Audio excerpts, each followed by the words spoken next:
कि इसमें वही लोग हैं, मैं वसूख से कहूंगा, जिनको आज तक पार्टी ने बहुत कुछ दिया है। सोफी यूसुफ साहब भारतीय जनता पार्टी का बहुत बेनिफिट लिया। हमारी हिना भट्ट, और वो लोग कहते थे कि आप सीनियर लीडर हो बीजेपी के, हमको क्यों नहीं फायदा देते हो। मैंने कहा क्या बात है, तो उन्होंने मुझे ये दिखाया, एक वीडियो दिखाया जिसमें हमारे कल के ज्वाइन किए हुए कुछ लोग हैं, भरी हुई है जो पार्टी ने दे दिया है। किसी एनजीओ को पकड़ करके पार्टी को बदनाम करने के लिए, भारतीय जनता पार्टी को और नाम बदनाम करने के लिए ऐसे शोषे फैलाए जा रहे हैं। इनको कोई पूछता नहीं है, ये नकली कोई लीडर बन गए हैं जो ये बांटते हैं। मैं नाम नहीं ले लूंगा, वो नाम आपको खुद ही आएगा, क्योंकि आज जब मेरे पास ये पलंदा पहुंच गया। देखिए, मैं आपका वेलकम करता हूं। सुबह से मैंने सोशल मीडिया पर कई ऐसे डिबेट सुने, देखे।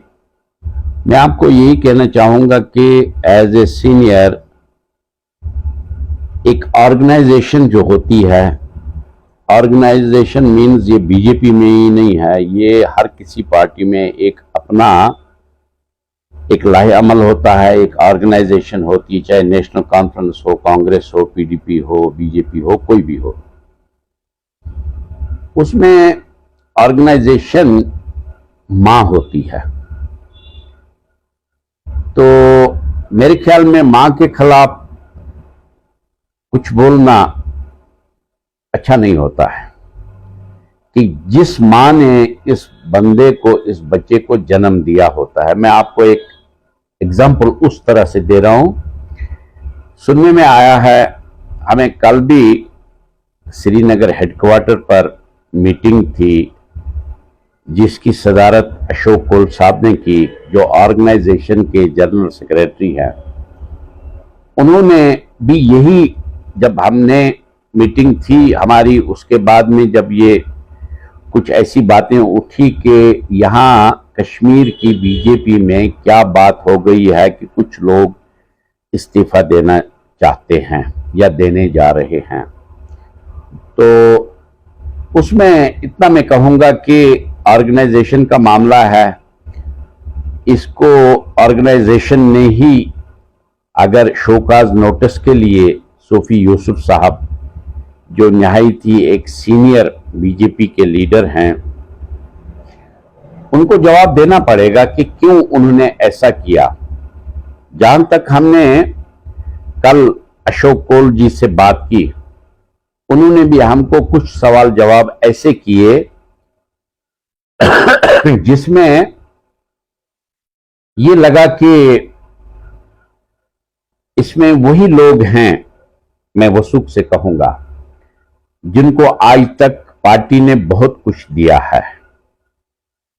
सोफी यूसुफ साहब एमएलसी रहे, वाइस प्रेसिडेंट रहे हैं। मैं अभी नहीं, उनको ऐसी बात नहीं है कि मैं उनको कहता हूं आप कुछ भी नहीं हो। मैं इतना कहता हूं कि उन्होंने पार्टी का, भारतीय जनता पार्टी का बहुत बेनिफिट लिया। हमारी हिना भट्ट, उसने 270 वोट लेकर के उस वक्त 2014 में, वो वीसी है और आज तक भी है। तो हमारे जो इसमें और नाम है, मैं किसी का नाम नहीं लेना चाहता हूं, मैं इतना कहता हूं कि ऑर्गेनाइजेशन का मामला है। ऑर्गेनाइजेशन उनको पूछेगी कि आप किस बात पर मजबूर हो गए ये झंडा उठाने के लिए, कि आप ये जो पार्टी, जो ऑर्गेनाइजेशन मजबूर हो गई आपको शोकाज नोटिस निकालने के लिए। वो खुद ही जवाब दे देंगे। मैं सोफी यूसुफ साहब के बदले कोई जवाब नहीं देना चाहूंगा, सिर्फ इतना कहूंगा कि मैं एक सीनियर वर्कर हूं पार्टी का। सीनियर होने के नाते मैं ये कहूंगा कि जो भी कुछ मुतालबात होते हैं विद इन पार्टी, वो पार्टी के अंदर में चालू किए जाते हैं, न कि मीडिया के थ्रू से चालू किए जाते हैं। वहीं अगर ये सीधी सी बात है कि अगर किसी जगह कोई ढोल वाला होता है तो उस वजह से 10 लोग जमा होते हैं। ये मेरी समझ में भी नहीं आया। मैंने भी ये कुछ दिनों से सुना, मेरे पास एक वीडियो आ गई और वो लोग कहते थे कि आप सीनियर लीडर हो बीजेपी के, हमको क्यों नहीं फायदा देते हो। मैंने कहा क्या बात है, तो उन्होंने मुझे ये दिखाया, एक वीडियो दिखाया जिसमें हमारे कल के ज्वाइन किए हुए कुछ लोग हैं जो इसी बहाने लोगों का दिल दबाते हैं। अदरवाइज ये कोई पार्टी का बेनिफिट नरेंद्र मोदी जी के इतने हैं जो बेमिसाल है। 9 साल बेमिसाल है। हमारी एक किताब भरी हुई है जो पार्टी ने दे दिया है। किसी एनजीओ को पकड़ करके पार्टी को बदनाम करने के लिए, भारतीय जनता पार्टी को और नाम बदनाम करने के लिए ऐसे शोषे फैलाए जा रहे हैं। इनको कोई पूछता नहीं है। ये नकली कोई लीडर बन गए हैं जो ये बांटते हैं। मैं नाम नहीं ले लूंगा, वो नाम आपको खुद ही आएगा, क्योंकि आज जब मेरे पास ये पलंदा पहुंच गया, मैंने पार्टी हेडक्वार्टर हमारे जो सेक्रेटरी है पार्टी के श्रीनगर में शैलेंद्र जी को मैंने भेज दिया। मैंने कहा यार ये देख लो क्या है ये। उन्होंने कहा ये कोई स्कीम ही नहीं है, कोई एनजीओ के साथ किसी ने सांठगांठ की है लोगों को पैसा बटोरने के लिए। कोई 500 550 ऐसा ही सुना मैंने, उनसे लेते हैं। तो मेरे ख्याल में ये पार्टी को बदनाम करने के लिए, ये पार्टी को मजबूती के लिए ये प्रोग्राम नहीं है। हम ये कह सकते हैं बीजेपी की तरफ से कोई ऐसा कार्य नहीं किया जा रहा है जिससे बेनिफिट हो लोगों का। ये एनजीओ के साथ मिलकर लोगों को दिखाया जा रहा है। बिल्कुल बिल्कुल बिल्कुल। इसमें सीधी बात है, सीनियर लीडर हूं मैं, जब मुझे पता नहीं है तो कल के ये मैं क्या बताऊं आप मीडिया में, मैं कुछ नहीं बता सकता हूं इस बारे में। कई लोगों का इल्जाम है कि मीर साहब जो है काफी टाइम तक डिस्ट्रिक्ट प्रेसिडेंट रहे, तो इन्होंने कोई जो नए लीडर्स जिनने ज्वाइन किया वो ये बेनिफिट दे रहे हैं, तो किस हद तक सही? देखिए, इसमें जब मेरा टर्नओवर था 3 साल का, मैंने गांव गांव जाकर के पैगाम पहुंचाया भारतीय जनता पार्टी का, जिस पार्टी का यहां मैं वसूख से कहूं कि कोई ऐसा वजूद भी नहीं था। यहां जो कहते हैं कि जंगल में मोर नाचा कोई नहीं देखता है, हमने बॉर्डर पर जो नावारुंडा का आखिरी गांव है हमारा, जो भारत का आखिरी गांव है, उस गांव में जाकर के मैंने भारतीय जनता पार्टी का जो झंडा चढ़ा दिया। वो वायरल हो गया। मुझे दिल्ली से इसके लिए फिर फोन आए, ये कौन है मीर मुश्ताक, मतलब कि it was because of Ravindra Raina ji. मैं अपने आप को ही सेहरा इसका नहीं दे दूंगा, मैं इसका सेहरा अपने प्रेसिडेंट जो हमारे स्टेट के हैं रविंद्र रैना जी, उनको देना चाहता हूं। वो आए, बांगड़ा शुरू हुआ, डोल धमाके हो गई, लोगों में ऐसा पता चला कि भारतीय जनता पार्टी भी कोई पार्टी है। इसके साथ लोग जुड़ते गए और कारवान बनता गया। जो हमसे हो सका गांव गांव में जाकर के जो लोगों की डिमांड्स थी वो हमने, जहां तक हमसे हो सका हमने पूरी कर। अक्सर लोग फोन करके बताते हैं कि 500 में कोई कार्ड मिल रहा है, बेनिफिट अभी तक पता नहीं है उसका क्या। बिल्कुल, आपको मिसाल सामने है। जैसे आपने पहला सवाल मुझे किया सूफी यूसुफ के बारे में, अगर पार्टी स्टेट के वाइस प्रेसिडेंट साबका एमएलसी एक सीनियर लीडर को शोकाज नोटिस दे सकती है, तो ये तो बच्चे हैं, इनको तो पूछा जाएगा। इंशाल्लाह मैंने आज हाईकमान से बात करनी है शाम को, अशोक कौल जी से, रविंद्र रैना जी से। मैं उनको कहूंगा, क्योंकि मैंने उनको जो ये वीडियो भेज दिया, मैं उनको कहूंगा कि ये क्या पलंदा है, ये कौन सा ड्रामा है इन ऐसे नए छोकरों का जो ऐसा पार्टी का नाम बदनाम करने पर तुले हैं।